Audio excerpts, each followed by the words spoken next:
buka ni lah folder lah. Komputer kot. Dah buka lah tu folder dia kan? Sekali lagi sistem buka.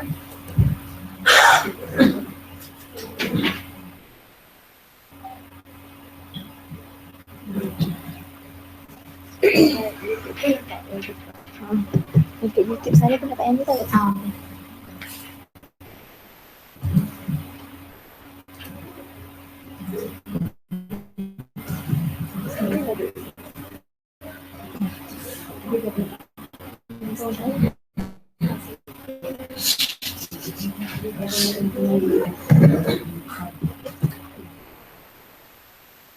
Cantik slide ni.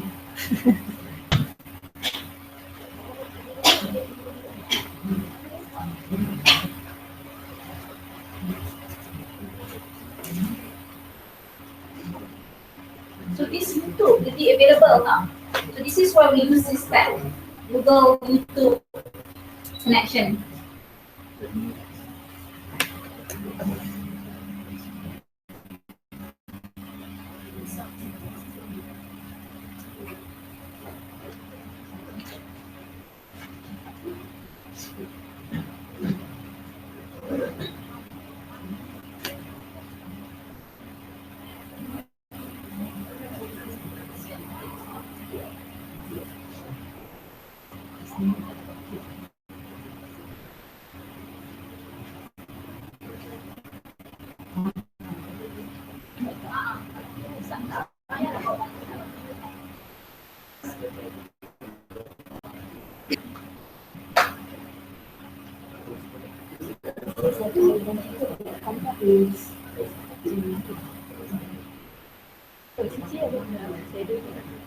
Even they have the higher product. Yeah. This is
Okay, let's start. Okay, so bismillah. Water. I suruh tadi minum water. So bismillahirrahmanirrahim. Assalamu'alaikum warahmatullahi wabarakatuh and very good morning. So today I did this, but anyway, we managed to basically have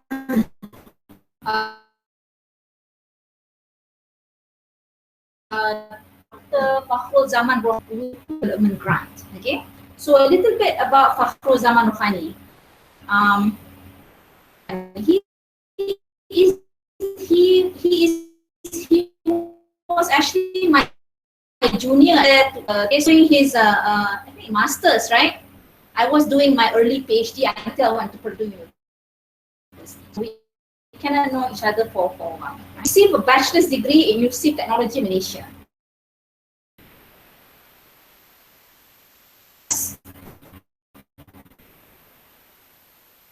University of Minnesota, USA. As professor, design chipset for Intel Core i3, i5, and i7. Processor on 32 nanometer Intel process technology. Scholar at ASIC and System State Key Lab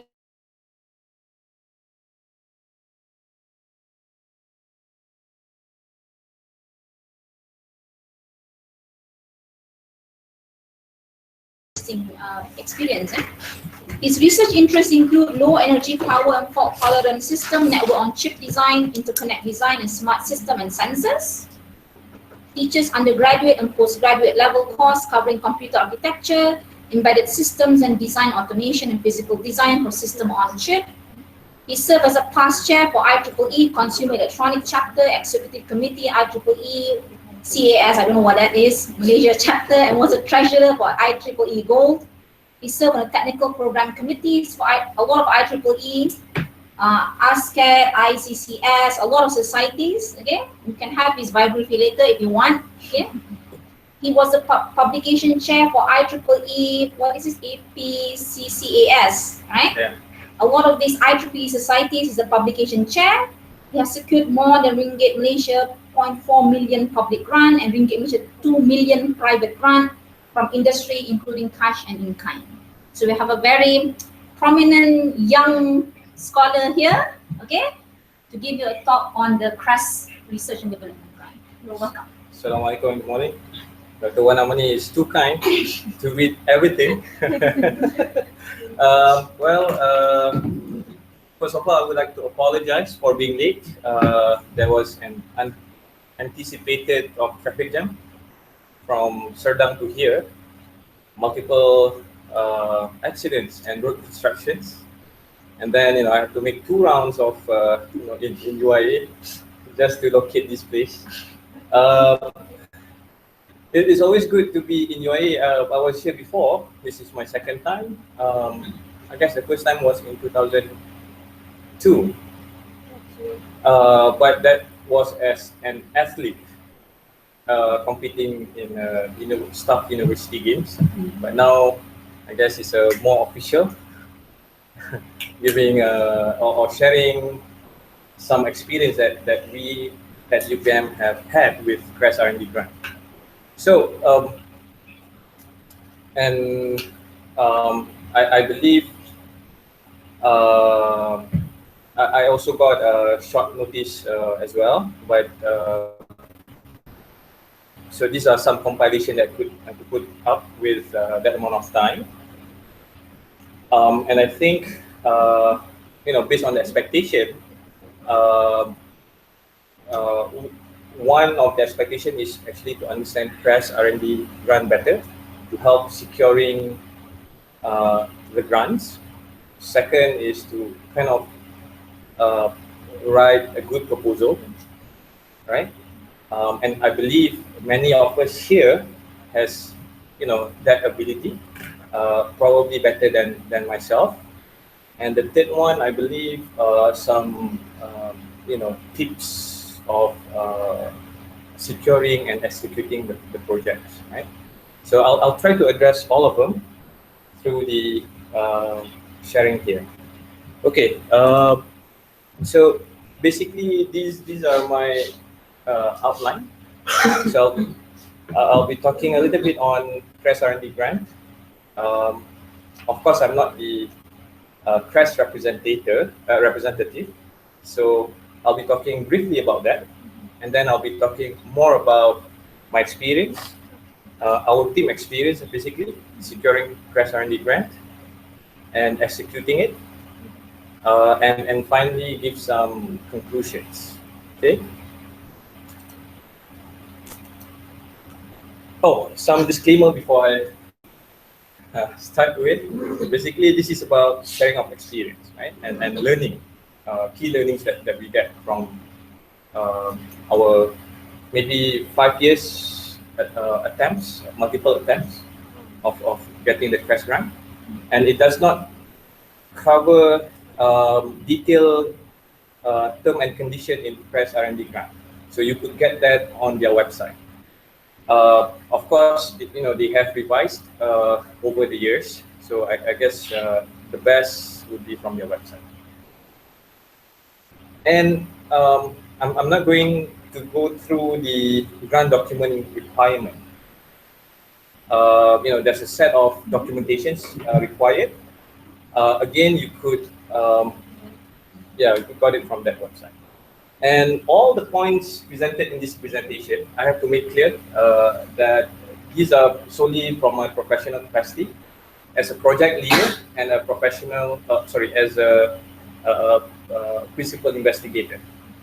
So it does not represent official view of UPM, CREST, and other companies that work with us. So this is solely my view. Just to start off, I would like to share about our team, because the dynamics of this team actually helped us to secure these grants. Okay, so we have about 10 lecturers, range from associate professors all the way to senior lecturers, and we are pretty young, right? I guess 40 plus would be the max, and we have all the way to 30, 31 of age. So we work on different areas of system on chip. So we have our research group at UPM, and this is RMC. RMC take this as a research group. So we have digital. We work on digital mixed signals, analog and mixed signals, and we work on RF front end. Some on the transistor level, modeling and characterizing the devices. We work on sensors as well, and we work on a few key enabler for SoC, which is the foundation libraries, as well as the design automation. So I guess with these ingredients, it makes it helps us to actually advertise ourselves to the related company to be more attractive. Of course, university, we do create talents, and over the years we have engagements with the industry, and these companies here basically we work at a different level, in the sense that we work at the level of doing projects together. Internship is part of the part of the program, but mostly we focus on doing projects together. So for example, we have Texas Instrument giving us or donating us test equipment to test chip, and we work on testing their products as well as training their engineers. With Intel, they give us servers. With Silterra, we got some internal grants fabricating chips. And I believe if Dr. Anis is around, Dr. Anis can share the experience as well with Silterra. And many other SME, small or local companies that we work together. So I think the experience working with them outside of CREST grant, we work with them. The initial engagement was pretty small, and we tried to have a heavier engagement with them. And I guess with that prior engagement, the dynamics between the university and the company just gel and help us to have an understanding to apply CREST grant. Okay, so that's our background. So in terms of CREST R&D grants, I believe many of you have had the circulated PDF files on CREST R&D grants. So basically, class of grant. So you have the open and targeted. So the open R&D grant typically kind of a bottom-up approach, whereby you as a researcher, you propose your own topics. Of course, that topics must be within the E&E discipline. Okay, and targeted, basically they have top-down view, whereby the CREST have certain focused area or focused domain that they would like to look into. And it's always 2 cycle, so this is very important. The deadline, the nearest cycle will, the deadline for the nearest cycle will be 2 weeks from now, and the other one will be in next half of the year, right? Okay, so I guess what I would like to highlight here is the CREST grant actually is a form of formalization to formalize industry and academia collaboration. Oftentimes in our country, in Malaysia, locally, it's tough to get grants or funding directly from the company. Or if you can get, the cash amount is not actually that big, pretty much around less than 100K. And that's based on our experience. Maybe some of you may share your own. Not much can you do with that amount. So with CREST, you have larger quantum. You can hire a few master's students, including PhD or even postdoc, and that way you can do impactful project, right? So and also that is from the university perspective. Perspective of the industry, again, local company here. This is from my experience. A local company here focus on design or design oriented rather than research oriented. So unlike in modern countries, in the US, UK, and other places, they are doing cutting edge research.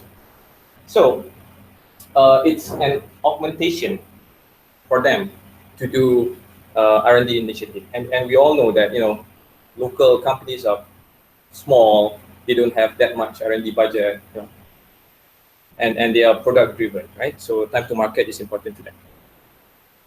Okay, so we are helping them in some ways. So this is important thing, very important. Although CREST grant open to E&E industry, it does not mean that it is for E&E. Non-E&E companies could get it. You could work together with the non-E&E companies. The main thing is the E&E discipline.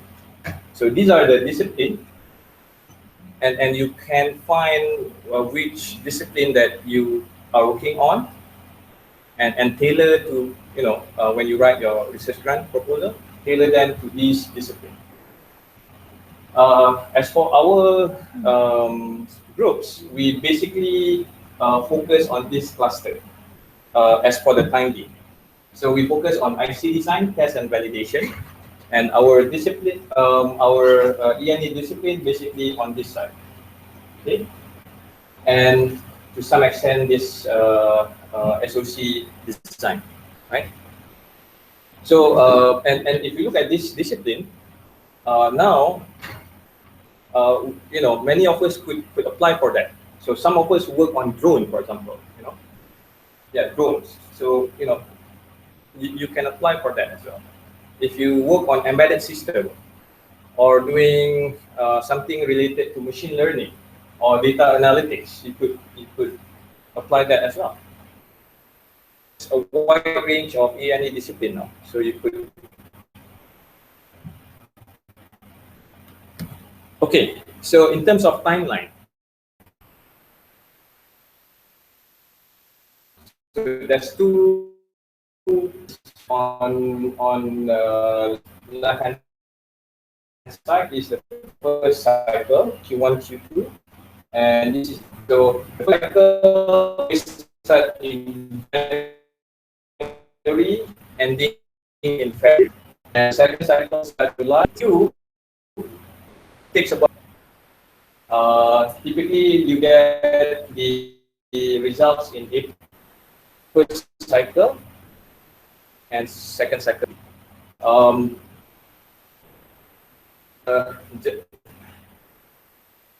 if you are rejected, if your proposal are rejected, you could ask for their feedback as well. Okay. So I switch gear to the grant evaluation process. My was one of the CREST grant evaluation of my grant. They are pretty strict with who evaluates the grant. If I submit for that cycle, typically I will not be involved.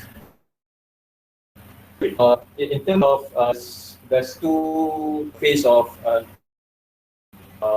evaluation.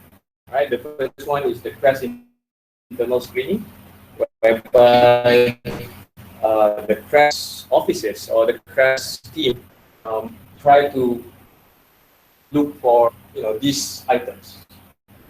Mostly, and as well, we have distinct features whereby they want to align the industry. Okay, they want to find whether it fits the ecosystem. Unlike mostly and Mohi, it's very wide. You cover social science and all. So this one is basically for E&E.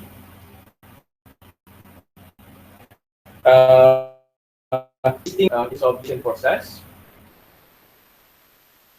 I guess this part.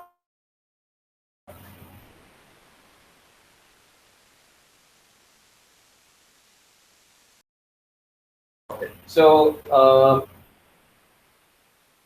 if you look, so unlike here,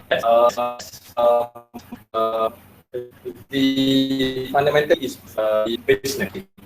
So the innovation, as well as the and publishable research outcome, mostly they would want IPs, and in terms of papers, they don't stress for journals as much. About I think 3 publications. So in that sense, you can gauge that the novelty is balanced with the outcome or impact to the industry. Of course, when you hire a student, PhD and master student, they need to write journal, right? So that is a different issue here. That is for the student graduation, but for the project purposes, publication, any publication is a subject.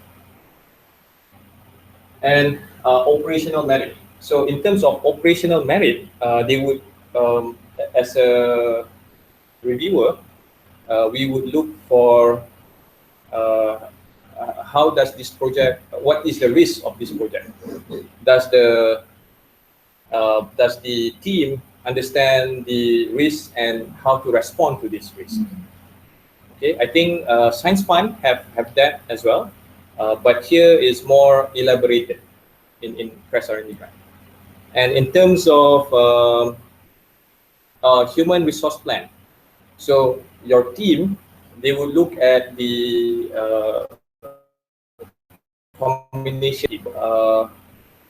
Just to let you know, the reviewer consists of university professors as well as the industry representative. So these 2 reviewers will review this grant. So the industry will focus more on the operational merits, while the university professors will actually focus more during the review. Will focus more on the technical merits. Okay. Okay. So here I would like to highlight distinct features in CREST R&D application form. The application form is pretty much regular application form, but there are distinct features. So these distinct features, for example, the research project plan. So you need to specify the team composition. You need to have a good mixture of team members to realize a project, right? And risk plan. And in terms of expected benefits, if you look at the question that the grant asked, basically, what are the expected benefits to the companies, to the university, participating companies and university, and then to the companies in the industry. So as you can see now, you need to craft the grant proposal such that you can achieve these expected benefits, not just for you and the company, but to all companies in the E&E industry. To have a plan, and you need to have IP arrangement. So during your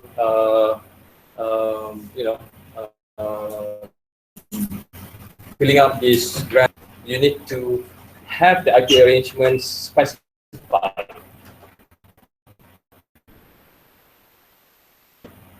From the company and university. There's one template letter that you need to fill up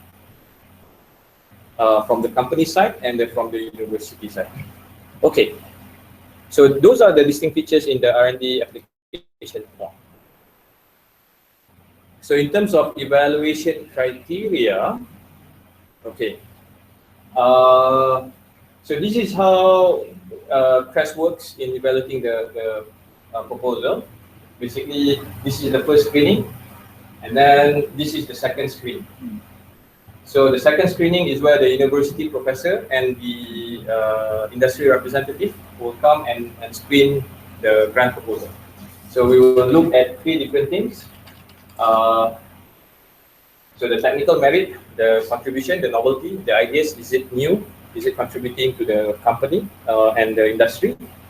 And the operational merit, which will be the risk, the team composition, and if your proposal is accepted to board approval, and they will send up the letter to you. Okay, I guess that's the first part on the CREST R&D grant. Briefly about the how to some documentation requirement as well as some evaluation flows, right? So next up, I'm going to switch gear to the how or our experience basically on securing CREST R&D grant. So basically, these are the timeline showing our attempts. So the first time we attempted this was in 2000. In the first cycle, remember the first cycle? It's February, right? We worked with Soltera. We tried the Open R&D grant, and it was rejected. Okay, that was the first time. I'll share with you, some of the reasons why it was rejected later. And then second cycle, we tried with Intel and Soltera. I was at Intel before until 2011. So then we had some ideas then to apply. So we tried with Intel and Soltera. We reconstruct back the Soltera proposal, and we sent out in second cycle, and both get accepted, alhamdulillah. And then in 2014, we tried with a different company, Altera. Right now, Altera merged with Intel, right? Acquired by Intel. So, however, we did not manage to submit the proposal. We have had a few discussions. We almost closed to submit the proposal, but we didn't. And then later, we missed the second cycle, and they opened for the third cycle. And that was the first time the CREST offer targeted R&D grant. So targeted again is top down. Okay, so it's cluster focus. So we work on the IC design cluster. So now we apply and oh here. So here we have three, since a top down approach. So we have three level of screening. So the first screening was we need to submit a concept paper. So a concept paper is pretty much a 5 pages paper. So both projects concept paper accepted. So we passed the first phase. Second phase, we will call for interview. So we you know, some of the team members went out to CREST in Penang, and we defend together with the company representative. We defended, and we both, you know, both projects were accepted past the second phase, and the third phase is basically a full project proposal, and that's where we actually kind of flunked. So that's the, you know, how our journey for the targeted in 2014. Okay, and then again in first cycle 2015, we tried again, reconstruct the project proposal, and we sent. Alhamdulillah, we got it accepted. And 2015, we tried the second cycle with Emerald. This time open R&D, it was rejected. So I believe there's some learnings that we can share with you. I can share with you, especially on why we got rejected later. 2016, last year, second cycle, we tried with UPM, the QIT, Quantum Imaging Technology. It was rejected. Basically, this was not. I'm part of the team member, not the PI or the project leader here. I'm not sure what's the reason why it was rejected. And this year, this is our plan, our group plan. Inshallah, I think February we probably submit one, and maybe second cycle we'll try submitting the other two. That's our plan for this year. And as you all know, the research funding in Malaysia now is pretty tough. And CREST R&D grant is a good deal because social science people or other, you know, kind of discipline, this is pretty much focused to E&E discipline, right? Mm-hmm. So we have higher priorities, right? Higher chances. So as a summary, this number, acceptance rate, is per cycle, and I got that from my conversation with CREST officers. So I asked them, what's the acceptance rate? You know, yours is about 7. You know, you are one of the 7 proposal which was accepted, and how many submission? About 28 at that time. So it's about 25%. So I think it's about 25 to 30%. And I believe this is a good number as well. You know, I think in the US that's what they do. CE exam, they cut the 2/3, they just maintain the 1/3. Yeah, rest do not get PhD. Yeah. And then our success rate, our team success rate, basically we attempted 8 times and we were successful 3 times, about 40%. So that's our success rate. And in terms of ongoing project, out of the 3, only 2 are now ongoing. One is, you know, we didn't manage to work on that. I will share with you later on these 3 projects in the coming slides. So as for myself, I am a project lead for one of the 5 projects we did. Bear in mind, a person can be a project lead for only 1 project. Okay, you cannot have you cannot be a project lead for two projects, because this is project management kind of thing. And I am a PI for 5 projects. Basically, I drafted all 4. I'm the lead PI for all 4. Together with the team members, we drafted that proposal. So our first project, this is a successful project, and I consider successful, whereby we managed to get accepted and we managed to get it ongoing. So this is a picture of us, the team members and some of the students. We visited the Siltera. Of course, the postgrad works with, formally or officially works with the project, but these are undergraduate students as well, which help us to deliver the project.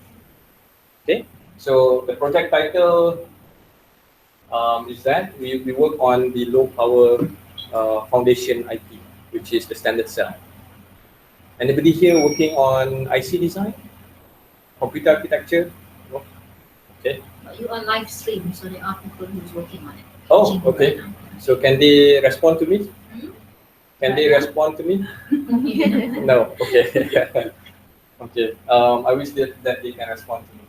So the duration the project started in October 14 until September 17.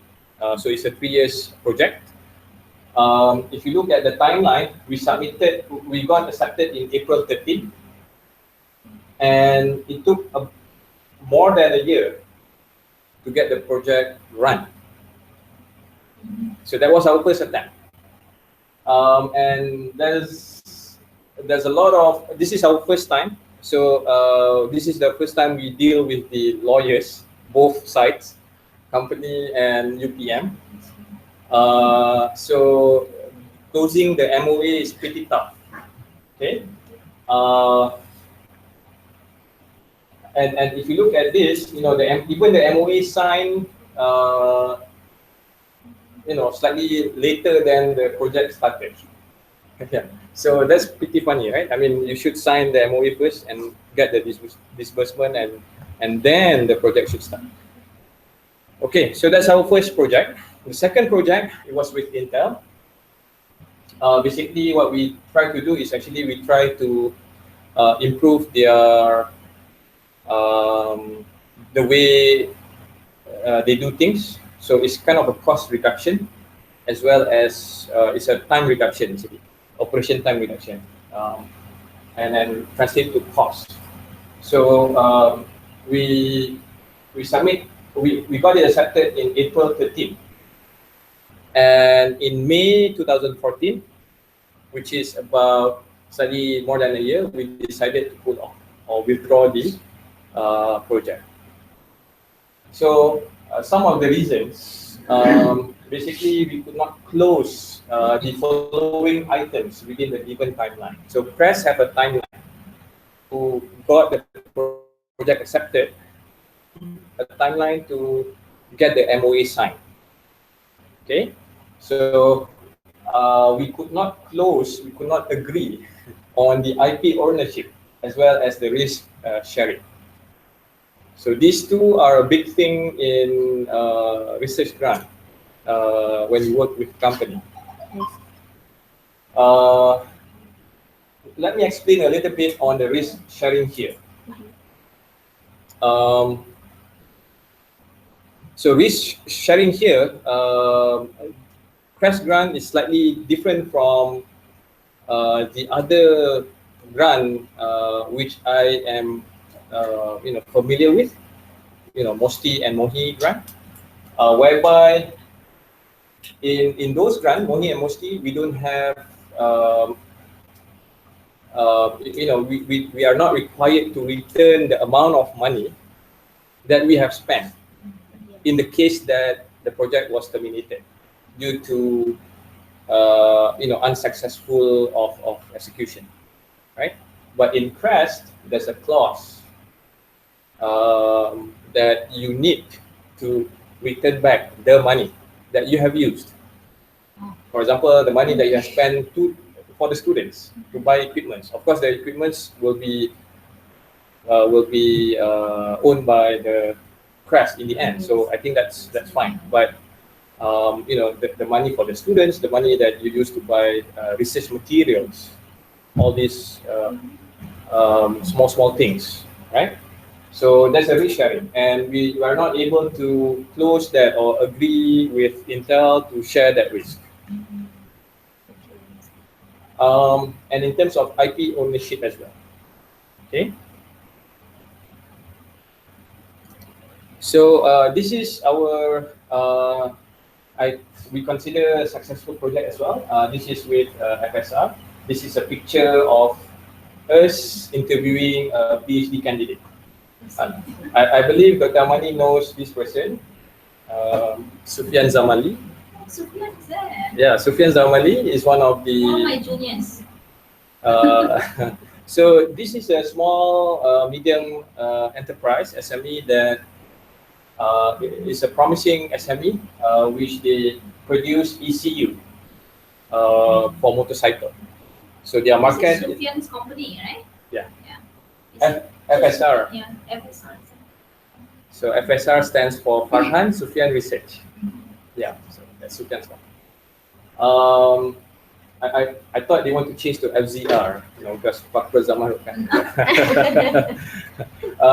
Nothing to do with myself. So we work with them to design SOC and SOC. Their target was to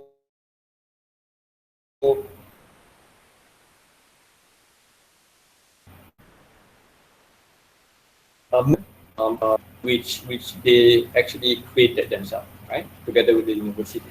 So this one is pretty straightforward because we have had, you know, experience in closing the MOA. So the timeline is pretty fast. Okay. So some of the key learning during securing the grant. So first, again, these are from my experience. I think prior engagement or trust from the company is the main thing. So if you are able to get their trust that you can deliver, it's very easy to work together and submit a CREST grant proposal. I mean, I'm talking about genuine proposal, right? I mean, you would want to work on a genuine project, impactful project. And prior engagement as well would be good, right? Would be the best, because if you have prior engagement working on projects, they know you better and you know what they need, right? That's what happened to myself and some of our in some of our projects. The second point is actually very important when you write a research proposal. Hitting the middle ground in defining your research proposal. So what I mean in the middle is basically, if you have research and design, you know, axis here, right? So university,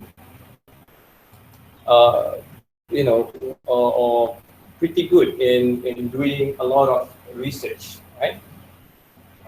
And in terms of design, we have, you know, slightly less design and more research. And what I mean by research here, we do, you know, basic research. We try to understand why this happened, why that happened.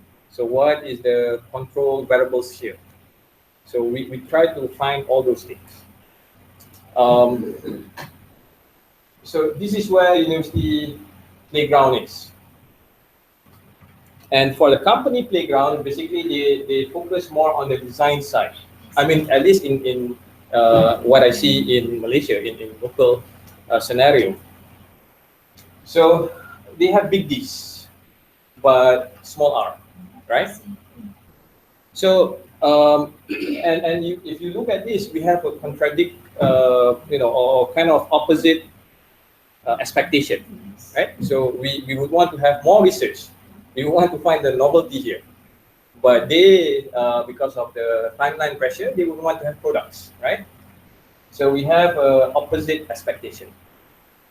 And in our experience, basically that's what we encounter, and we have to come to the middle ground. So we need to massage both ideas, both expectations into somewhere in the middle where we have, some research elements and some design elements to cater for both expectations, right? So some may ask me, what is the right balance here? Should we have bigger R or bigger D, right? Or so what I would say is about 50-50, or maybe slightly skewed 40% of R or 40% of D with the other 60% of R or D, right? So it's around there. It's not like 10% of D and 90% of R, or the other opposite. Okay. So this is what I mean by hitting the middle ground in defining research proposal.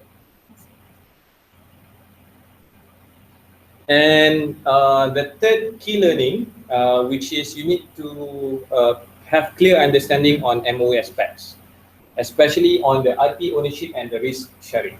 So these two are very important. These are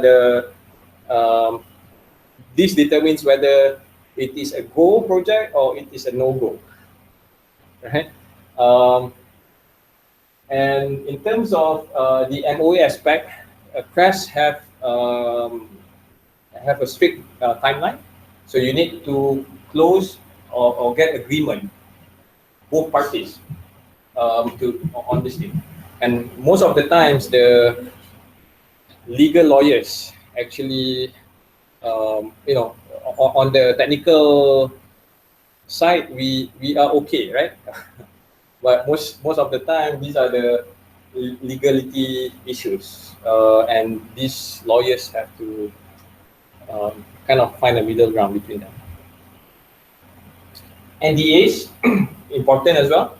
So when you start talking to industry, bear in mind NDA.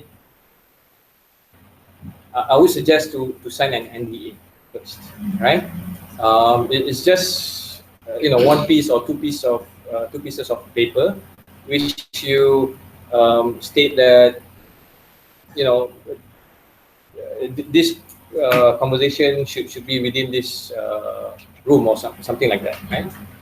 And finally, the timeliness. So timeliness to close this MOA aspect, and timeliness in submission of the.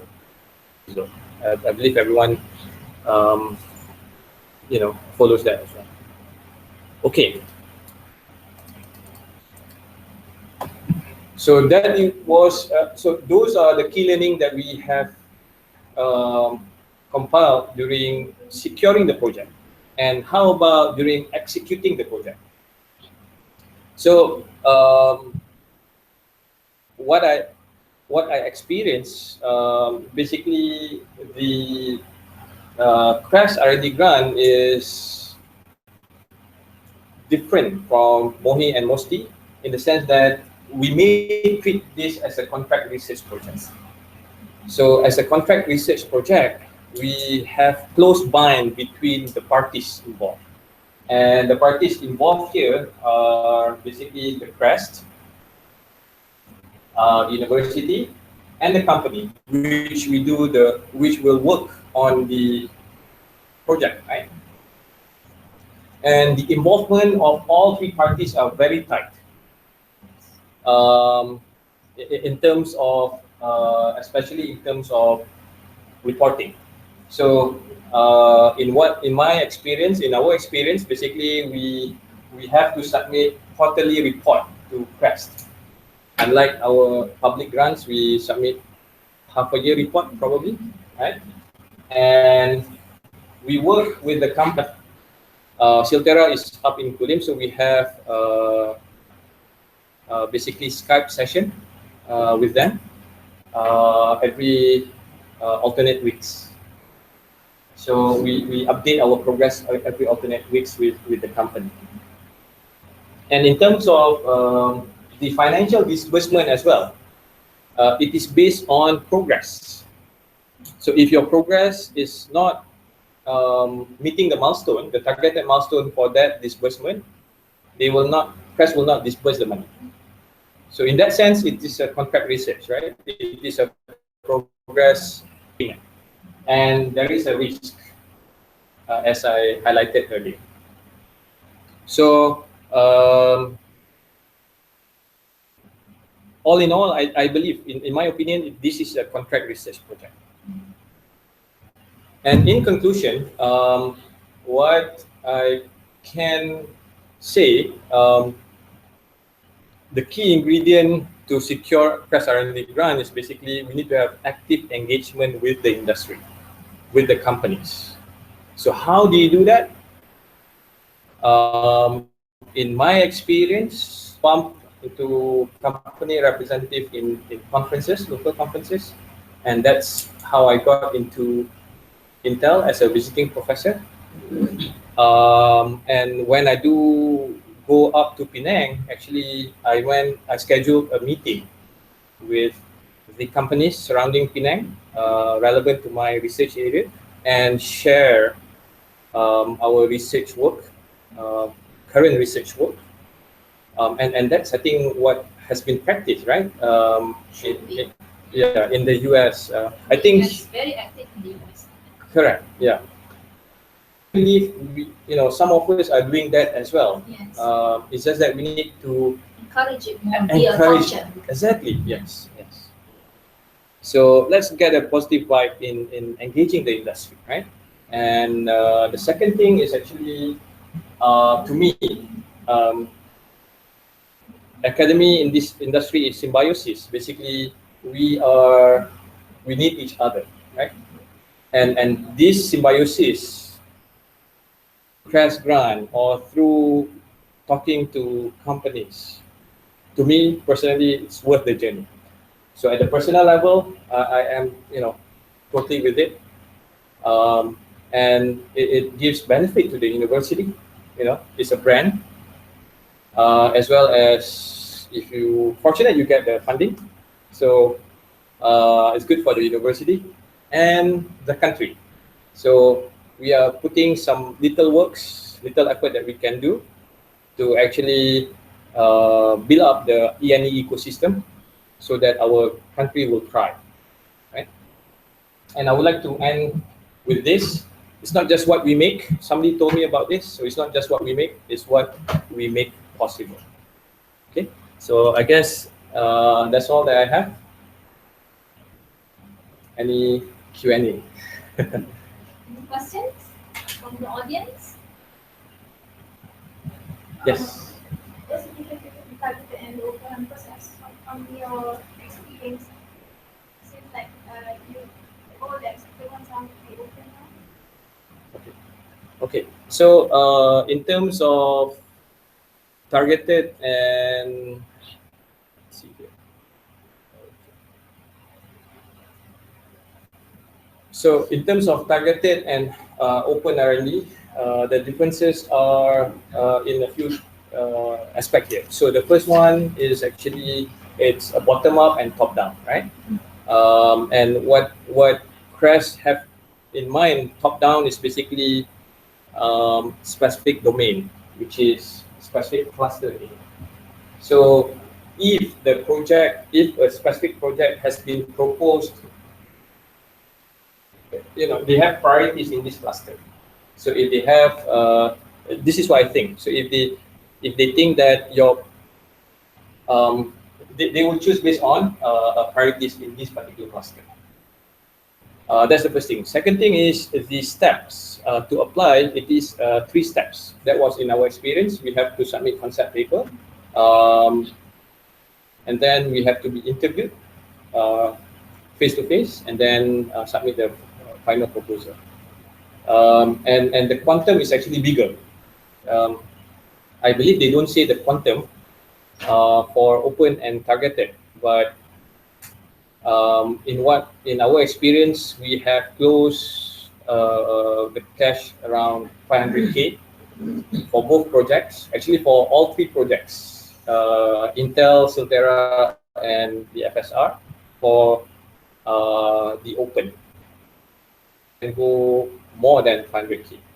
So in terms of quantum, and I hope that answers your question. Right? Just now you said you want to share with us what are the reasons for the rejection of several Yeah. of your proposal. Okay, good question. Actually, I nearly missed that. You want to think positive only, that's why. Yeah. Maybe. I don't do advertisement That are for. the point that we should be about it. Okay, I think timeline is very important because as I said earlier, that yeah, so the timeline is very important. Typically in submission, I believe press require to send the soft copy and the hard copy. The hard copy must arrive on certain date, right? We had experience that our hard copy arrived at a later date. Typically researchers work efficiently towards the deadline, right? So we in our experience, some of the hard copy submission arrive at a later date, and basically that disqualify us from getting that. So timeline is important from the submission side, as well as closing the MOA. It's very important. So this has to be, I think, during the discussion with the company, even during the writing stage, you need to discuss these two matters. Apart from other matters, you need to discuss these two matters. Okay. I believe now the CREST grant, they have they have some student program where the company and the university have to chip in some money, right?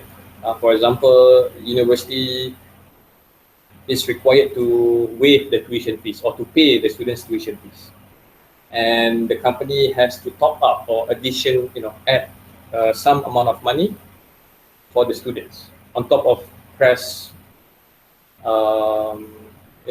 stipend to the students. So this has to be clear upfront during your writing of the proposal.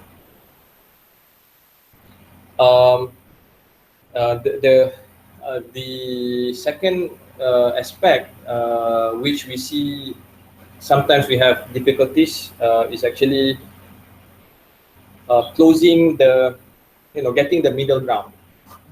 Some of the companies, they would want, they are very objective. So they want this to be this thing, right? And we also have other things, other expectations. And oftentimes it's hard to find the middle ground. So I think those three are the key points that I have in our experience. Dr. Fakhrul, can you share a bit about the IP sharing thing? Between university, between the researchers, and between the industry? How do you agree on this IP? Oh, okay.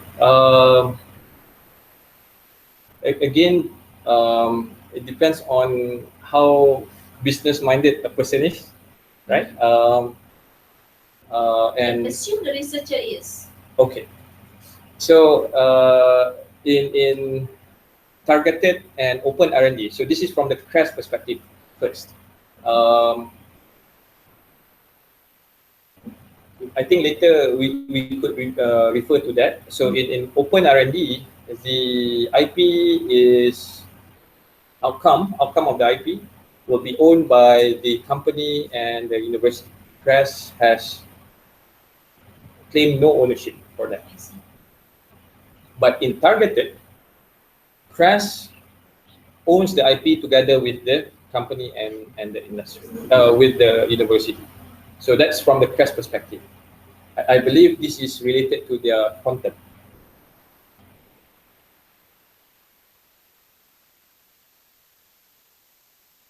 And all the other companies can use that IP. Okay. But as a researcher, it depends on university to university. In our practice, what we do is actually we share 50-50. So ownership means you own the IP, right? Typically, there's a next step. When you do commercialization, you will sign another kind of agreement how the profit should be, and that's where you can define whether you want to have a larger profit or slightly smaller profit. That will trickle down to the researchers, right? So it's all in the negotiation. At the not on the commercializing or profit. So at UPM we have 2 stages of basically agreement, right? So in terms of ownership, that's how we choose 50%, 50%.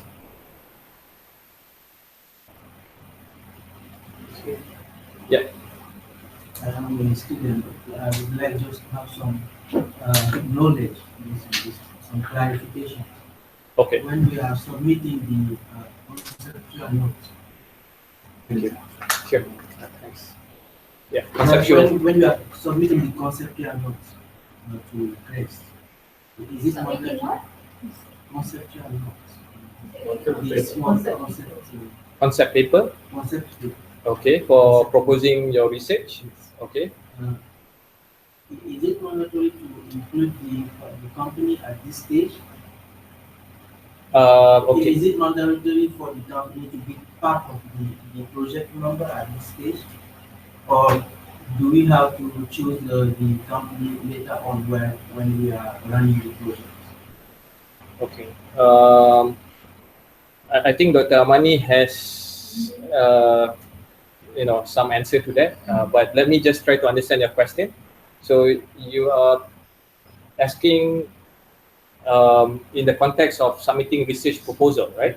Research proposal for securing a fund, right? And the context is you are trying to get CREST R&D. Correct. Okay. I believe there are 2 ways here to do to apply CREST fund. I mean, to draft the research proposal. If you look at here, right? So if you look at here,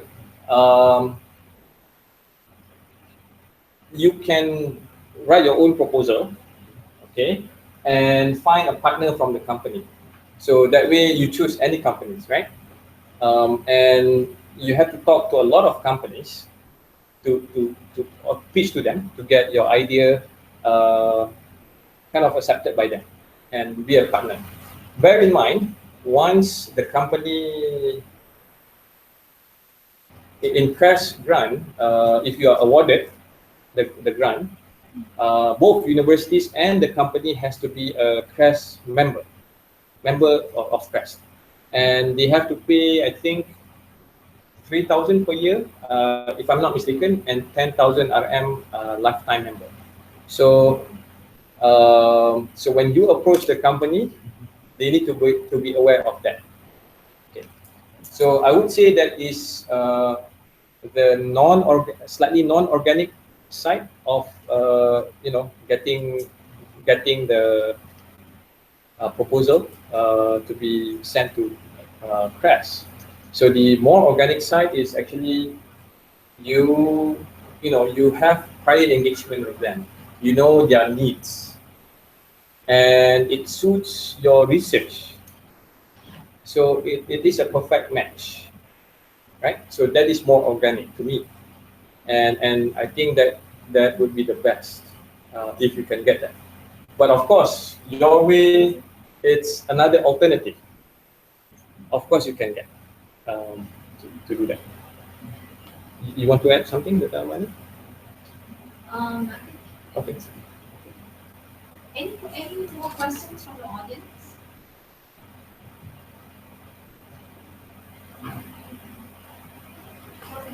Project with FSR, is it involved in design or Okay. For the FSR project,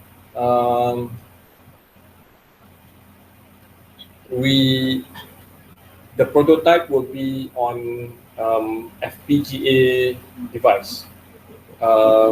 But for the Silterra project, we will fabricate on silicon. Yeah. Does that answer your question?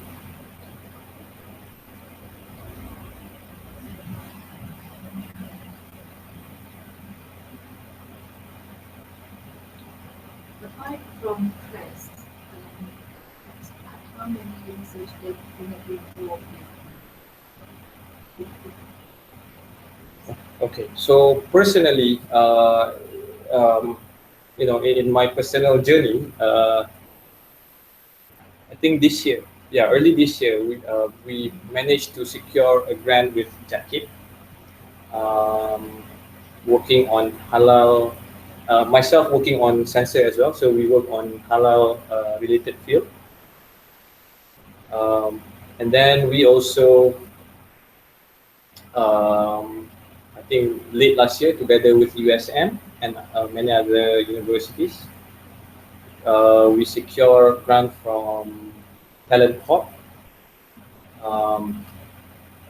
and that is to design a chip.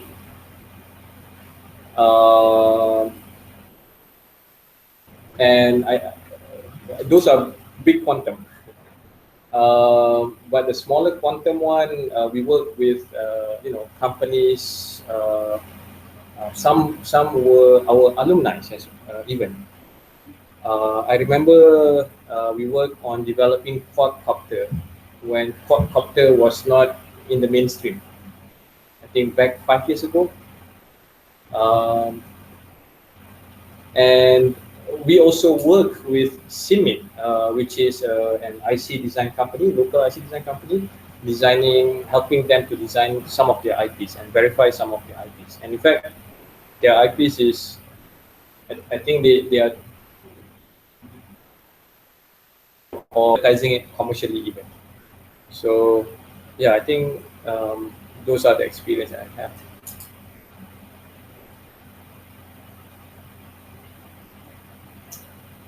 So I think that's a very very enlightening talk, Dr. Fakhrul. I hope so. Yeah, very informative, very enlightening, very encouraging. We also would like to learn from the RUs in terms of having pursuing a lot of research with the industry and so forth. So we're strong in the fundamentals and so forth, but we're trying to go more into the industry and reach out more to the industry, especially in these tiring times, right? But until researchers work together with the industry, until that ecosystem is there, okay? For so long, we're just going to rely on the GS grants. There needs to be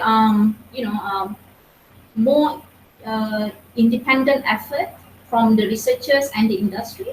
And in fact, one of the things that I found useful is this. I'm also going to receive a contract grant from, actually it's just a small company actually, but if you look around Malaysia even, and even your neighbors, Singapore, there's a lot of small companies that are looking for researchers to collaborate with. Until you go out and talk to them and find these companies, until that, you will not have that collaboration. You don't know even, what is out there and so forth. So I think we should get out from the comfort of our officers, right? And go out and meet people and talk. So like Dr. Pakro said, with Jakim, with Talent Corp, who will know, right?